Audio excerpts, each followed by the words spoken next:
आपला समाज मार्गदर्शक मध्ये सर्वांचं स्वागत आहे। आज गोरेगाव पश्चिम येथे शिवसेना उद्धव बाळासाहेब ठाकरे पक्षाच्या वतीने आंदोलन होत आहे।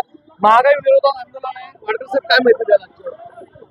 आज तुम्ही दोन इलेक्शन झाल्यानंतर तुम्ही बघताय 5 राज्याचे इलेक्शन होते आणि त्याच्यानंतर तुम्ही बघताय की तोपर्यंत सगळं भारतामध्ये ठीक होतं, परंतु इलेक्शन जसं संपलं तसं महागाईचा भडकला आणि इकडे लोकांना उपदेश देऊन पंतप्रधान आपले परदेश दौऱ्यावर गेले आणि त्या दरम्यान दिवसेंदिवस पेट्रोल डिझेल गॅसचे भाव दिवसेंदिवस वाढत आहेत।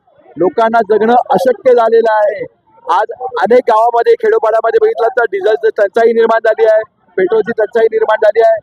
लोक गॅससाठी वणवण फिरतायत अशी परिस्थिती संपूर्ण भारतामध्ये आहे। ही फक्त मुंबई महाराष्ट्र नाही, तर संपूर्ण भारतामध्ये आहे आणि याला समोर जबाबदार आहे ते पूर्णपणे मोदी शासन आहे, मोदी सरकार जबाबदार आहे। त्यामुळे आमची अशी प्रमुख मागणी आहे की इंधन दरवाढ ही कमी झालीच पाहिजे, कारण इंधन दरवाढ झाल्यानंतर प्रत्येक गोष्टीचे भाव वाढतात आणि प्रत्येकाला त्याचे चटके सोसावे लागतात। ते कशाही करून इंधन दरवाढ कमी करा हीच आमची जोरदार मागणी आहे।